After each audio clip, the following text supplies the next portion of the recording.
Tenemos la firme intención de apoyar la implementación del sistema penal acusatorio. Hasta ahora, quienes han actuado como directrices para el sistema penal acusatorio, pues son algunos entes públicos que se han dedicado a apoyar la difusión del sistema penal acusatorio desde una perspectiva meramente gubernamental. Sin embargo, nosotros como particulares tenemos el interés de apoyar la litigación del sistema penal acusatorio. Por ello, después de haber explorado el sistema penal acusatorio un buen número de años, un decenio de años, tenemos algunas observaciones particulares sobre cada uno de los actos que se realizan dentro de un procedimiento penal y sobre la forma en que ha sido implementada por parte de los órganos estatales y de los órganos federales de implementación. Las observaciones son muy concretas, son observaciones respecto de la forma en que se está administrando justicia a nivel nacional, pero evidenciando las lagunas prácticas y las malas prácticas por parte de los juzgadores, por parte de los centros de justicia penal en todo el estado de Coahuila y algunos que son observables también a nivel nacional y en los demás estados, porque es una réplica que se ha dado a nivel nacional, dirigidas muchas de una forma un tanto impositiva por parte del Consejo de la Judicatura Federal, que ha venido dirigiendo la implementación del sistema penal acusatorio. El Consejo de la Judicatura Federal no tiene facultades jurisdiccionales. Sin embargo, ha dado a emitir criterios que impone sobre las jurisdicciones locales para la implementación del sistema penal acusatorio, viciándolos. Toda vez que el Consejo de la Judicatura Federal no es el órgano correcto para llevar a cabo la implementación a nivel local. Es un tanto paternalista de parte del Consejo de la Judicatura Federal la forma como ha intervenido para que sea implementado a nivel local una réplica de la forma en que ellos a nivel federal han implementado. Las réplicas que propone y que ha propuesto a las judicaturas locales es una réplica con vicios, una réplica con las malas prácticas de la federación. Es falso que el criterio que implementa el Consejo de la Judicatura tenga valor de jurisprudencia.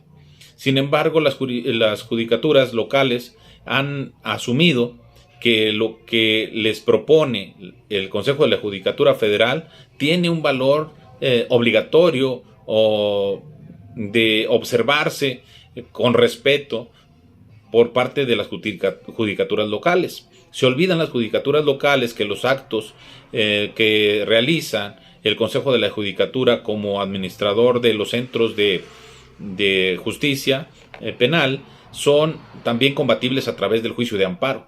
Muchos de las resoluciones que emite el Consejo de la Judicatura han sido motivo de amparos y en otras materias. Lo mismo sucede en materia penal. La intervención del Consejo de la Judicatura en los centros de justicia penal es violatorio del principio de imparcialidad judicial. Es decir, cada juez tiene una imparcialidad, pero no es el juez, sino el juicio. Es decir, en cada juicio debería existir, en cada proceso, una imparcialidad absoluta jurisdiccional. Sin embargo, el administrador, que es el Consejo de la Judicatura, que es el que pone y propone jueces, está influyendo, interviniendo dentro de los procesos de una forma administrativa, una forma violatoria de derechos humanos, porque no está previsto su intervención dentro del procedimiento del Código Nacional de Procedimientos Penales. Por tanto, lo que impone como criterios a los centros de justicia penal, violando el Código Nacional de Procedimientos Penales, está invadiendo la jurisdicción de competencia constitucional del Congreso local. En caso de los estados, del Congreso federal, en materia de legislación, en esta materia de el Código Nacional de Procedimientos Penales. No puede emitir normas de carácter general que combatan en forma directa el Consejo de la Judicatura Federal, de tal forma que si este o alguno de los defensores del Consejo de la Judicatura Federal, de la Defensoría Nacional, tuvieran conocimiento de que alguna de las normas del Código Nacional de Procedimientos Penales tuviere una inconstitucionalidad, la única vía sería que lo combatieran a través del amparo, pero no lo han hecho, de tal forma que la norma está firme en contra de la arbitrariedad de imposición del Consejo de la Judicatura Federal.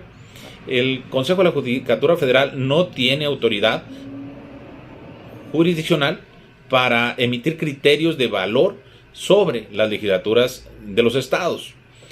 Por un respeto casi paternal, es que las legislaturas de los estados han replicado a nivel local las malas prácticas que ha impuesto el Consejo de la Judicatura Federal en la implementación del sistema penal acusatorio.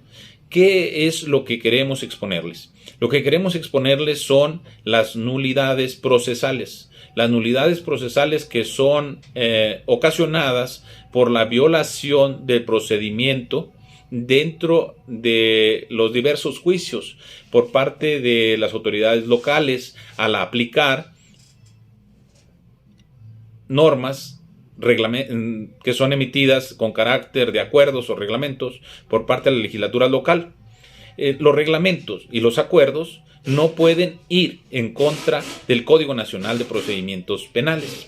Las facultades que otorga el Código Nacional de Procedimientos Penales en forma explícita, textual, a los jueces de control y a los jueces no pueden ser legalmente usurpados por otros funcionarios, aun que les sea autorizado por el Consejo de la Judicatura Federal o local. De tal forma que muchas de las normas que llevan estos acuerdos y estos reglamentos están infringiendo el Código Nacional de Procedimientos Penales e invadiendo la facultad legislativa del Congreso Federal. Tal es el caso de los acuerdos que autorizan a los administradores de los centros de justicia penal local o federal para que estén emitiendo acuerdos dentro de las causas penales. Cada acto procesal está regulado en forma expresa por el Código Nacional de Procedimientos Penales. El Código Nacional de Procedimientos Penales otorga en forma exclusiva y expresa en favor del juez de control la emisión de los diversos acuerdos. Por tanto, si no es este el que emite los acuerdos, por tanto son nulos, están fuera de procedimiento, son violaciones del debido proceso en contra de el justiciable. Y refiero en contra del justiciable porque la violación procesal cometida de forma alterada, autorizada por el Consejo de la Judicatura Federal, que está facultando contra la norma expresa del Código Nacional de Procedimientos Penales a un diverso funcionario para que emita acuerdos, es inconstitucional porque está violando el debido proceso. El debido proceso es conforme a las normas expedidas con anterioridad del hecho por la autoridad legislativa constitucionalmente facultada para ello. Por lo tanto, las normas que emiten los consejos de la judicatura locales o federales no pueden estar sobre el Código Nacional de Procedimientos Penales. Esto pone en entredicho que la implementación del sistema penal acusatorio hasta la fecha haya sido conforme a la Constitución. La implementación del sistema penal acusatorio ha sido de una mala praxis por repetición, por copiar el sistema de implementación del Consejo de la Judicatura Federal, que no ha respetado el Código Nacional de Procedimientos Penales. Esto quiere decir que la mayor parte de los procedimientos en todo México, ya sea locales o federales, atentan contra las normas del Código de Procedimientos Penales. Me refiero al Código Nacional de Procedimientos Penales, porque no han sido dictados los acuerdos dentro de la carpeta judicial por parte del juez de control, sino por los administradores del centro de justicia. Estos señores no tienen facultades jurisdiccionales, únicamente administrativa. Es decir, ellos tienen facultad para recibir, pero no para acordar. Ellos son simples office boy. Es decir, únicamente pueden llevar, pero no resolver.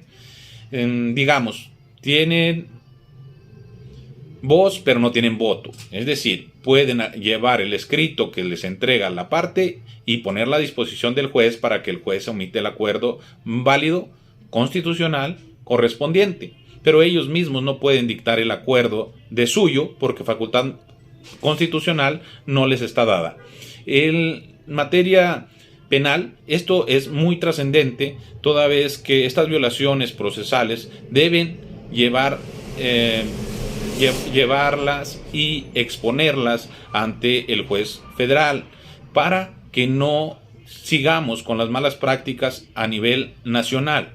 Debemos tener jueces de control que sean los que emitan, de acuerdo al Código Nacional de Procedimientos Penales, cada uno de los actos procesales. Dentro del Código Nacional de Procedimientos Penales está previsto que es el juez de control el que dicta los acuerdos, por lo tanto es el propio juez de control el que los debe firmar, ya sea con firma electrónica o firma gráfica. Pero no podemos, los abogados del país, seguir permitiendo que el criterio impositivo por parte del Consejo de la Judicatura esté violentando las normas del país, porque lo que nos da seguridad, certeza jurídica, son las normas escritas, normas positivas, que en materia penal es taxativo.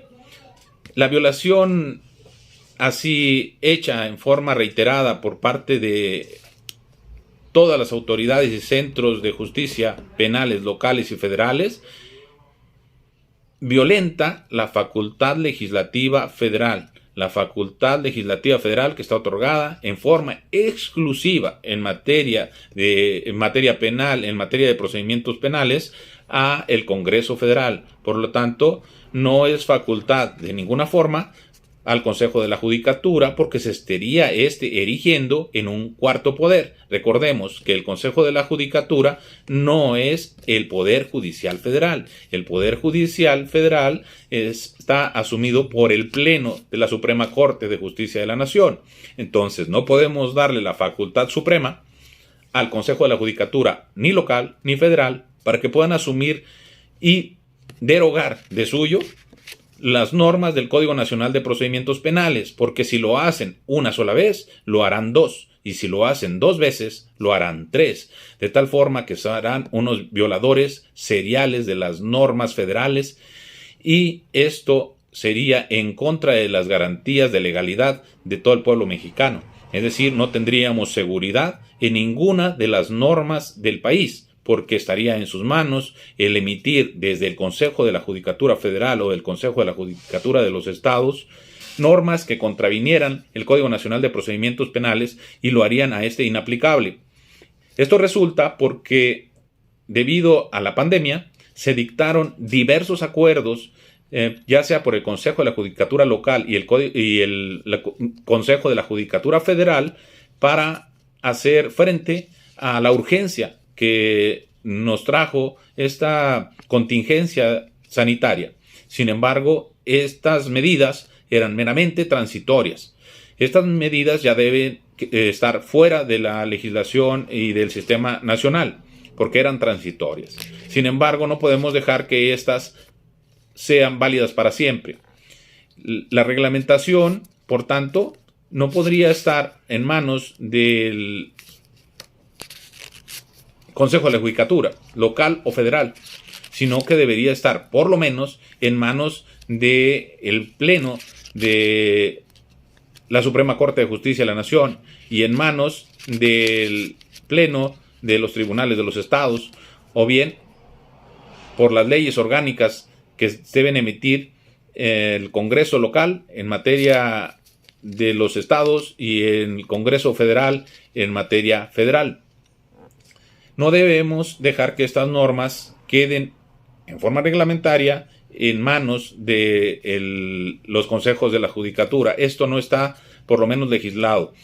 De tal forma que debemos regirnos por el Código Nacional de Procedimientos Penales y no por otras normas que no sean el Código Nacional de Procedimientos Penales en tratándose de los juicios en materia penal. Prontos estamos a abordar la competencia que se dará también en materia civil y materia familiar a un Código Nacional para estas materias. Sin embargo, el Código Nacional de Procedimientos Penales, por ejemplo, al abordar sobre la vista para la formulación de acusación, dice que al día siguiente el juez de control debe darle vista al acusado y a su defensa. Pero en forma extraña, mejor dicho, por práctica, no de forma extraña, sino en forma reiterada y de facto, se ha estado llevando de facto y autorizada por consejos de la judicatura locales y el Consejo de la Judicatura Federal por acuerdos, que estos acuerdos sean emitidos por los administradores de justicia local y federal. Esto, de acuerdo, esto contraviene el Código Nacional de Procedimientos Penales.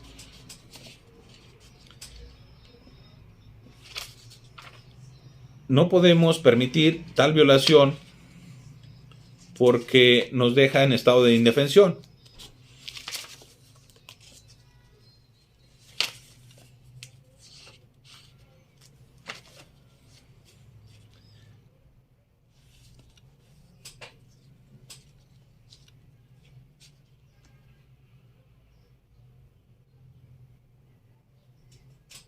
Nos señala el Código Nacional de Procedimientos Penales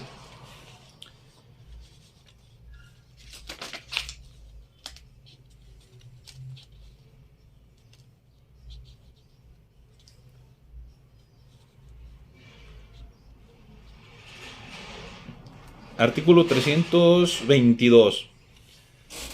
De manera excepcional, el Ministerio Público podrá solicitar una prórroga del plazo de investigación complementaria para formular acusación con finalidad de lograr una mejor preparación del caso, fundando y motivando su petición.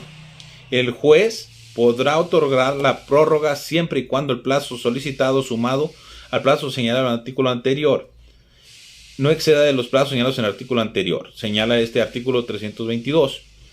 Como ve, esta facultad está otorgada en forma exclusiva al juez, no al administrador. El 323 del Código Nacional de Procedimientos Penales nos señala plazo para declarar el cierre de investigación.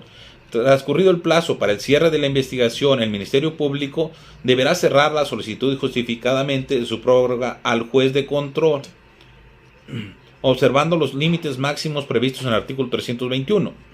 Si el Ministerio Público no declarara cerrada la investigación en el plazo fijado o no solicita su prórroga, el imputado, la víctima o ofendido podrán solicitar al juez de control que lo aperciba para que proceda a tal cierre. Transcurrido el cierre de la investigación, esta tendrá por cerrada, salvo que el Ministerio Público y el imputado hayan solicitado justificadamente prórroga al mismo juez. Consecuencia de la conclusión del plazo de investigación complementaria, nos señala el 324. Una vez cerrada la investigación complementaria, el Ministerio Público dentro de los 15 días siguientes deberá solicitar el sobreseimiento parcial o total. solicitar la suspensión del proceso o formular acusación. 325. Extinción de la acción penal por incumplimiento del plazo. Cuando el Ministerio Público no cumpla con la obligación establecida en el artículo anterior, el juez de control pondrá el hecho en conocimiento del procurador o servidor público en quien haya delegado esa facultad para que se pronuncie en el plazo de 15 días. Transcurrido este plazo sin que se haya pronunciado, el juez de control ordenará el sobreseimiento. Esto es, el juez de control al día siguiente de que termine el plazo constitucional, el plazo de investigación, debe dar aviso al procurador si es que el Ministerio Público a cargo no formuló acusación. Los jueces han estado incumpliendo esta norma y no han estado dando la vista. Esto quiere decir que no empieza a correr el plazo de 15 días. 326. Petición diversa a la acusación. Cuando únicamente se formule peticiones diversas a la acusación del Ministerio Público, el juez de control resolverá sin sustanciación lo que corresponda, salvo disposición en contrario que estime indispensable realizar audiencia, en cuyo caso convocará a las partes. Este artículo faculta en forma exclusiva al juez de control, no faculta al administrador, señala el juez de control en forma expresa. Esta norma no puede ser derogada ni puede ser cambiada por parte del Consejo de la Judicatura Federal porque no tiene facultades constitucionales para ello. Si seguimos leyendo, en el artículo 329, el sobreseimiento será total cuando se refiere a todos los delitos y todos los imputados y parcial cuando se refiere a algunos delitos o alguna imputación de las varios a que se hubiera extendido la investigación y que hubieran sido objeto de vinculación procesal.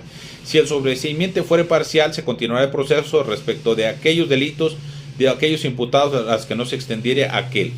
Artículo 330. Facultades del juez respecto del sobreseimiento. El juez de control, escuchemos y leamos bien, el juez de control, no el administrador del centro de justicia. El juez de control, al pronunciarse sobre la solicitud de sobreseimiento planteada por cualquiera de las partes, podrá rechazarlo o bien decretar el sobreseimiento incluso por motivo distinto del planteado conforme lo previsto en este código. Si la víctima o ofendido se oponen a la solicitud de sobreseimiento formulada por el Ministerio Público, el imputado o su defensor, el juez de control se pronunciará con base en los argumentos expuestos por las partes y el mérito de la causa. Si el juez de control admite la objeción de la víctima o ofendido, denegará la solicitud del sobreseimiento. De no mediar oposición, la solicitud de sobreseimiento se declarará procedente sin perjuicio del derecho de las partes.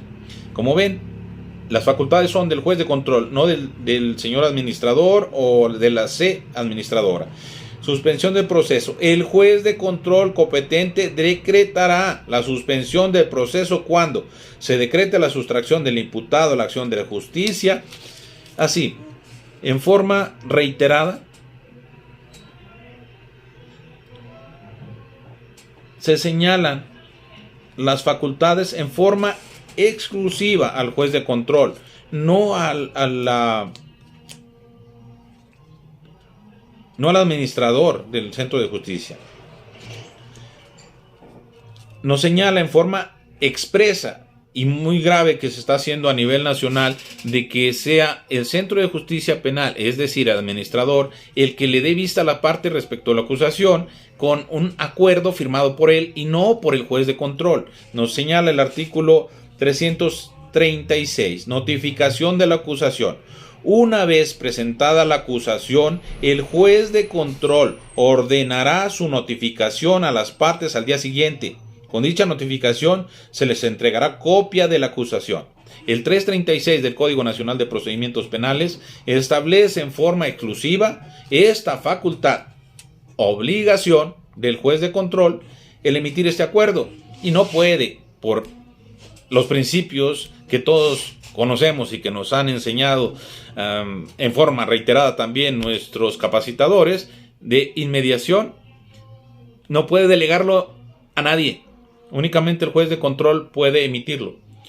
Esto que hoy estamos exponiendo a ustedes es para que podamos combatir las facultades que están constitucionales y legales que están siendo usurpadas en todo el país por parte de los administradores del Centro de Justicia Penal, que no tienen ninguna facultad de acuerdo al Código Nacional de Procedimientos Penales para estar dentro de los procesos. Ellos no pueden dictar acuerdos. Ellos no ¿por qué? Porque las resoluciones judiciales, recordemos, nuestras clases de primer año de leyes son acuerdos, decretos, sentencias interlocutorias. Por lo tanto, un Centro de Justicia Penal no tiene facultades jurisdiccionales, sino meramente administrativas, y no puede dictar acuerdos, decretos, sentencias interlocutorias ni sentencias definitivas. Bien, esperemos que esto que hoy estamos comentando les sea útil dentro de sus procedimientos, y esperemos poder seguir participando con ustedes en esta implementación a nivel nacional por parte de nuestras autoridades, y que podamos llegar a implementar un sistema legal de justicia en México y no un sistema viciado como el que nos han implementado hasta hoy. Gracias, buenas tardes.